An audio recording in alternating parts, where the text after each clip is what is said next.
Olá, seja bem-vindo a mais uma edição do nosso programa Despertar. O programa Despertar que é produzido pelo Centro Espírita Amor e Caridade, o SEAC, aqui de Bauru. Estamos na rua 7 de setembro, 8h30. Programa que é levado até você pela nossa co-irmã e parceira, a TV Prevê, também aqui da cidade de Bauru. E hoje, mais uma vez, estamos recebendo Sidney Fernandes. Sidney, seja bem-vindo a mais uma edição do Despertar. Muito obrigado. E o Sidney nos traz hoje um texto interessante e que tem um título mais interessante ainda.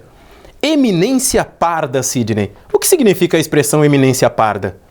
Essa expressão, Theo, surgiu no século XIX, quando um personagem que não tinha assim grande expressão formal perante a política, perante o governo francês, praticamente mandava. Ele dava ordens, ele modificava, mesmo sem ter um cargo definido.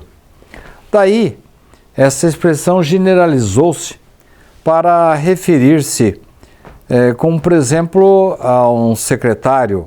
Vou dar um exemplo, como por exemplo, Kissinger, nos Estados Unidos. Ele era uma verdadeira eminência parda do presidente da República.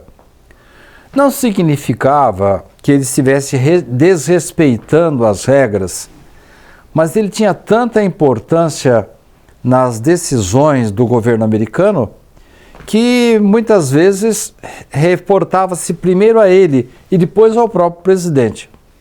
Mas essa expressão surgiu mesmo no século XIX, lá na França. Ô Sidney, no seu texto você fala sobre o François Leclerc, mais conhecido como o Padre Joseph. Ele foi o primeiro a ser conhecido com essa expressão, a ser denominado como eminência parda? Foi. Ele passou a desenvolver um trabalho muito importante e depois tornou-se um religioso e assumiu, como você disse, o nome de irmão Leclerc, ou Padre Leclerc, Padre Joseph, irmão José, se fôssemos passar para o português. Mas o trabalho dele foi tão importante, ele era um indivíduo assim, muito culto, muito estudioso, e as coisas que ele falava e escrevia atraíram a atenção de uma eminência, que era Richelieu, uma criatura que estava ligada ao governo francês e que viu nele um provável assessor, uma pessoa que daria cobertura tanto sob o aspecto intelectual como espiritual ao seu trabalho. E assim aconteceu. Esse Padre Joseph, ele acompanhou a vida inteira de Richelieu e depois da morte dele, Richelieu disse que havia perdido um amigo, um confidente, um esteio para o trabalho que ele realizava. Ô Sidney, voltando um pouco aqui nessa primeira pergunta, né, eminência parda, esse termo não soa assim meio pejorativo, meio discriminatório? Por que assim, eminência, por que justamente parda?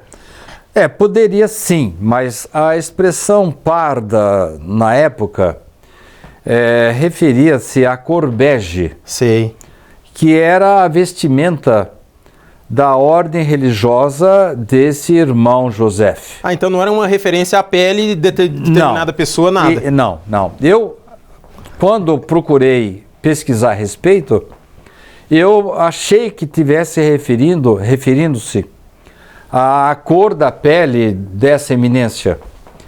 Eu até ouvi pela primeira vez essa expressão de Richard Simonetti e eu pensei que fosse realmente um assessor negro. E quando eu fui pesquisar quem havia tido um assessor negro para poder chegar à expressão eminência parda, não encontrei nada. Porque, na verdade, a primeira eminência parda tinha a pele branca, e a expressão parda referia-se à cor bege, à época em que existia essa interação entre esse padre e realmente o cardeal Richelieu. E isso provocava uma certa discussão, Sidney? Como você disse, muitas vezes eles eram procurados primeiramente antes de quem deveria ser procurado, né? Pelo que eu li a respeito, essa eminência parda, ele era considerado, tinha uma consideração muito grande por delegação, vamos dizer assim, informal, do cardeal Richelieu, e ele praticamente governava em nome de Richelieu. Fazia o meio-campo. Isso. Mas não se trata assim de uma atividade, vamos dizer, a traição, a socapa. Não, ele fazia tudo de acordo com Richelieu. Entendi. É claro que em alguns momentos ele tomava decisões na hora ali, de acordo com o que ele pensava, mas sempre de acordo com a política de Richelieu. Entendi. E a gente fala desse Richelieu no próximo bloco, mas é interessante você trazer essa situação dessa eminência parda, porque, como a gente disse aqui agora, a primeira dúvida que vem na cabeça, como assim eminência parda? Será que estão colocando alguém de lado? Mas você já deixou bem claro que não tem nada a ver, né? E nós estamos comentando sobre a eminência parda, mas o nosso objetivo no artigo não foi fazer um relato histórico. Na verdade, nós estamos apenas nos preparando para falar de um outro tipo de eminência. Tá certo. Nós vamos fazer a primeira pausa, o nosso primeiro apoio cultural. Não sai daí, a gente volta já já para a sequência do programa Despertar de hoje.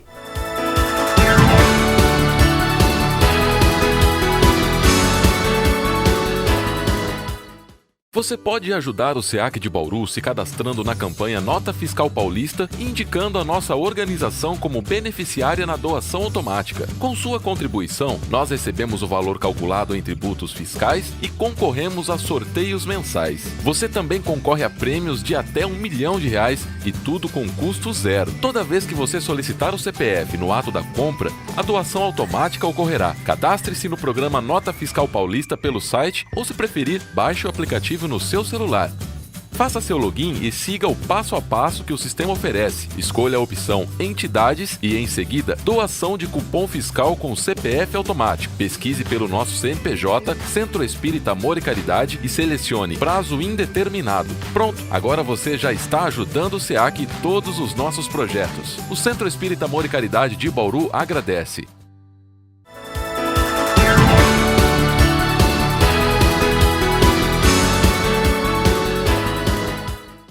Estamos de volta para a sequência do nosso programa Despertar de hoje, batendo um papo com Sidney Fernandes, num artigo seu, num texto onde a gente começou falando sobre a eminência parda, mas o motivo principal desse artigo aqui é um outro que vocês conferirão ainda no decorrer desse programa. Sidney, você falou bastante aí do Richelieu. Quem foi o cardeal Richelieu, Sidney? Ah, sim. O nome dele real era Armand Jean Duplessis. Desculpem o sotaque péssimo aí de francês. Mas ele foi um político francês, que ele foi primeiro-ministro do rei Luís XIII, de 1628 a 1642. Foi uma figura que, assim, se destacou, porque ele arquitetou o absolutismo da França. Mas o nosso objetivo neste artigo não foi falar, não foi descrever ou discorrer sobre a história da França, e sim mais sobre a expressão eminência parda. Mas, se você me permite, só para complementar uma resposta que dei no primeiro bloco, não sei se você sabe, mas havia tanto, vamos dizer assim, interesse e respeito em relação ao padre Joseph, alguns chamam de irmão Joseph ou irmão Joseph, mas havia tanto respeito em relação a essa eminência parda, isto é, aquele que ficava nos bastidores, ficava atrás do Richelieu, que por sua vez reportava-se ao rei Leão XIII. Luís XIII do século XIX da França. Na verdade, houve um comentário bem interessante da parte de um conhecido escritor, o autor dos Três Mosqueteiros, Alexandre Dumas. Eu vou ler aqui o comentário que ele fez a respeito desse irmão Joseph, para você ter uma ideia do respeito e até do medo das pessoas em relação a ele. Depois do rei e do senhor cardeal, era o senhor de Treville, o homem cujo nome talvez fosse mais frequentemente pronunciado pelos militares e até pelos burgueses. É verdade que havia também Père Joseph. Então, nesse caso, ele está chamando ele de Pai José.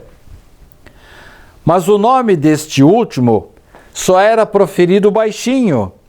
Tão grande terror inspirava a eminência parda, como chamavam o secretário do cardeal. Ô Sidney, você trazendo isso à tona, naquele tempo era muito comum o rei ele ter ali como, não sei se um conselheiro, um braço direito, ou alguém que ajudava a tomar as decisões, algum religioso, podemos dizer assim, né? Ah, sim. Nessa época, a religião tinha uma grande participação. Eu chego a dizer que em alguns momentos o clero mandava mais do que a própria realeza. Mas realmente o Richelieu era o primeiro-ministro e era o braço direito de Luís XIII. E a nossa eminência parda, o pai Joseph ou Leclerc, como queiram, era o braço direito de Richelieu. E como funcionava esse pulo de etapas? Porque aqui também, eu tenho uma pergunta para você, o Leclerc ficou conhecido como eminência. Título reservado aos cardeais, mesmo sem ser cardeal? Como funcionava isso na escala de hierarquia, Sidney? Mas é o respeito, o medo, o temor, né?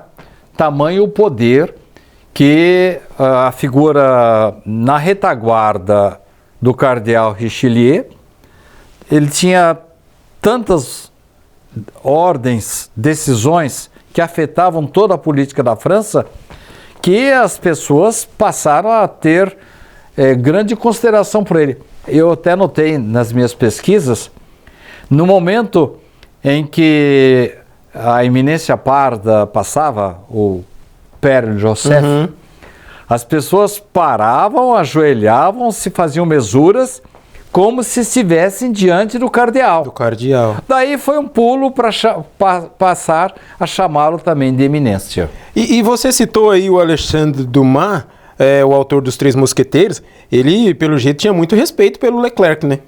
Pela leitura que eu fiz para você, você nota que havia até... citá-lo, né? Para dizer até que falava o nome dele baixinho, tamanho o temor que as pessoas tinham em relação ao Leclerc. E nesse caso aqui, Sidney, tem uma pergunta para você. Existem eminências pardas do bem? Na Segunda Guerra Mundial, espíritos se esforçaram para minimizar essa duração, efeito, alguma coisa nesse sentido? Bem, é que você está já falando das eminências pardas do bem, mas toda essa nossa preparação foi para citar as eminências pardas do mal.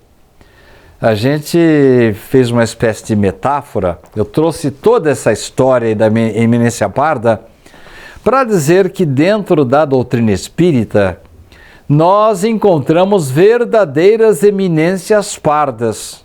Por que isso? É apenas uma maneira de a gente dizer que assim como alguns indivíduos, alguns homens trabalhavam assim por trás das grandes personagens, vamos dizer assim, à sombra dos grandes homens. Um Goebbels da vida. Estavam, na verdade, governando, estavam tomando decisões. E quando a gente vai manusear as expressões contidas em O Livro dos Médiuns, em O Livro dos Espíritos, sobre os espíritos obsessores, dá para a gente perceber que os espíritos muito cultos, espíritos de grande envergadura intelectual, porém de baixa espiritualidade, agem em relação às pessoas que eles querem influenciar, assim mais ou menos como as eminências pardas da política e da realeza. Então, eu fiz essa correlação tomando por base a definição de Allan Kardec de que alguns espíritos ficam ali, vamos dizer assim, modificando, interferindo nas decisões das pessoas e até de autoridades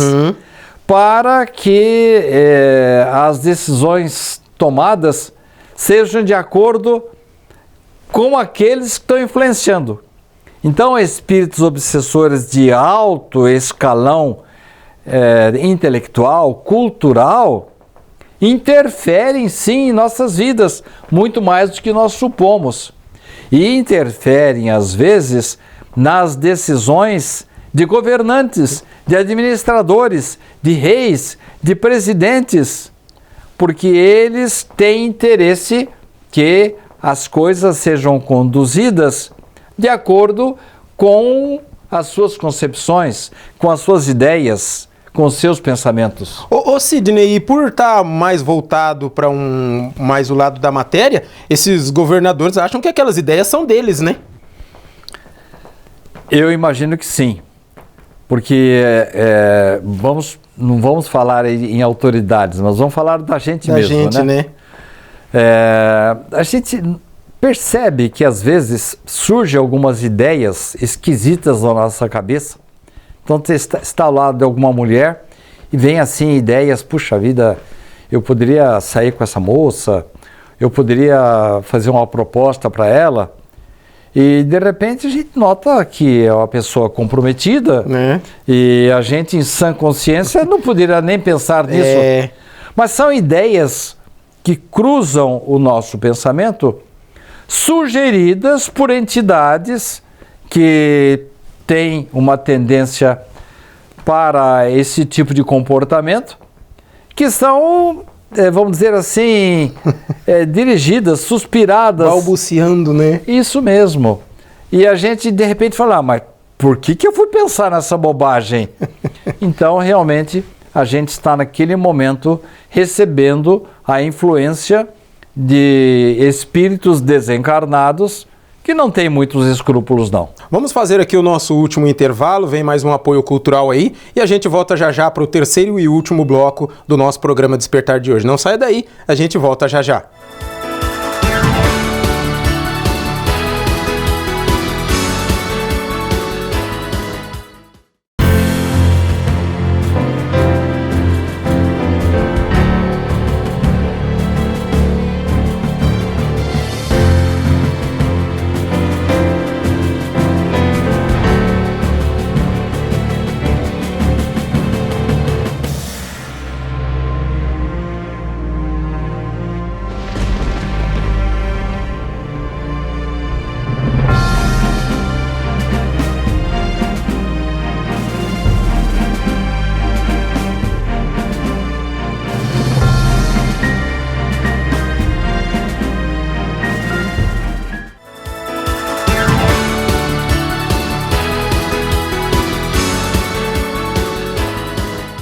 Estamos de volta para a sequência do nosso programa Despertar de hoje. Esse é o último bloco e nós vamos arrematar de uma maneira que o Sidney nos trouxe ao conhecimento no programa de hoje. No primeiro bloco falamos sobre a eminência parda e muitas vezes como ela funciona, mas na parte pessoa a pessoa, na parte pessoal. No segundo bloco ele falou um pouco sobre a eminência parda no que diz respeito ao mundo espiritual. Você falou assim da parte mais maléfica. Eu já queria até cortar e ir direto para o bem, mas o Sidney falou, não, vamos falar aqui daquela parte mais escura, né, Sidney? Ô, Sidney, quer dizer que essa eminência parda na parte espiritual, a gente está arriscado a eles chegarem, falar alguma coisa e a gente sair fazendo? Bem, para sintetizar o programa de hoje, eu diria que nós começamos a falar da eminência parda lá do século XIX, apenas como, vamos dizer assim, uma introdução, uma motivação, para falarmos efetivamente das eminências pardas invisíveis. Foi por isso que no bloco anterior nós falamos que há espíritos que querem a guerra, eles querem a luta, querem a invasão. Eu até diria que nós estamos passando agora por um momento em que estamos tendo guerras de invasão, não apenas motivadas pelas ideias dos homens encarnados. Eu diria que alguns dirigentes estão rendendo-se à influência de espíritos, de eminências pardas invisíveis do mal. E nesse caso, estamos, você falando aí agora, me veio uma ideia. Na nossa casa, no nosso dia a dia, na nossa família também, será que tem alguma eminência parda por trás aí, tanto fazendo uma coisa legal quanto uma coisa não tão boa, Sidney?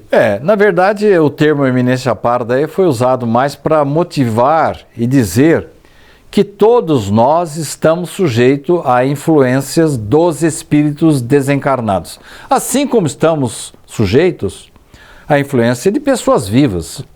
Há pessoas que influenciam nossas vidas. Só que enquanto estamos falando de pessoas vivas, até que você consegue, vamos dizer assim, colocar uma barreira, um filtro. Mas e se de repente essas ideias começam a ser cochichadas em seu ouvido e você pensa que isso é uma ideia sua? É sua. Então, o tema nós trouxemos, Theo, para dizer, numa forma assim, ilustrada, né? De uma forma metafórica, que existem eminências invisíveis. Que podem nos influenciar para o mal, pode provocar guerras e pode, sim, como você mencionou, atrapalhar a nossa vida. Pode nos dar ideias de minhoca na cabeça e fazer com que, às vezes, a nossa família seja destruída, que nosso negócio seja destruído por influência dos espíritos que querem atrapalhar nossa vida. Nesse caso, você falou lá dos séculos passados, eles eram pessoas, está ali, então entende bem, eu escolho, ou eu ajudo, ou eu deixo com que ele faça. Nesse caso da parte invisível aí, quem que elege essa nossa eminência parda, Cid? Bom, nós temos que dizer que, paralelamente às eminências invisíveis do mal, graças a Deus, Deus permitiu que cada um de nós tivesse uma proteção espiritual. Ainda bem, Você não imagina, Theo, a importância que tem o nosso anjo da guarda, o nosso protetor espiritual. Ele está, sim, sempre nos influenciando para o bem. Para o bem. É uma criatura que Deus designou, olha só que importância isso. Uma criatura, um espírito mais culto e mais espiritualizado do que nós, isto é, superior a nós, para nos influenciar. Falei, mas nesse caso, como é que às vezes os espíritos malignos conseguem influenciar minha vida? Depende da minha escolha. Depende da abertura que eu faço. Lembra-se daquela historiazinha da consciência lá do Pinóquio, que tem um grilozinho assim no ombro, influenciando ele para o bem, à guisa de, como se fosse uma consciência. Porque o Pinóquio não tinha uma consciência. Então, ele colocaram uma consciência artificial. Mas quando o grilinho influenciava ele para o bem, havia outras influências. E quem que tomava a decisão? O próprio indivíduo. Na nossa vida é a mesma coisa. É a mesma. Nós recebemos a influência negativa e recebemos a influência positiva. Qual delas que vai prevalecer? Aquela que nós escolhermos. Nós estamos chegando ao final do programa, mas ainda dentro dessa situação da eminência invisível, você acha que grandes coisas no mundo aconteceram tanto para o bem quanto para o mal através dessa situação? Eu tenho absoluta certeza de que há governantes, há pessoas que influenciam tanto encarnadas, vivas, como as desencarnadas. Que querem tomar parte, querem decidir querem influenciar na nossa decisão. Agora, eu estou até adivinhando o que você vai me perguntar agora. Quer dizer que nós estamos à mercê dos espíritos? Estamos. Negativo. Não? Não estamos. Ainda bem. Não estamos. Há, inclusive, uma história indígena que diz que um jovenzinho perguntou para o pajé como é que ele faria como ele procederia na vida. E o pajé disse assim: todos nós temos dentro de nós duas feras, dois cães. Um que quer nos influenciar para o mal, que a gente minta, que a gente seja desonesto, que a gente vá para a luta, para a guerra, egoísta, não importa o mal que a gente provoque na vida. E o outro dizendo: não, você tem que pensar no semelhante, fazer o bem, cultuar a verdade. Então os dois estão se degladiando para tentar me influenciar. E aí vem a pergunta do jovenzinho para o pajé: quem ganha? Isso mesmo.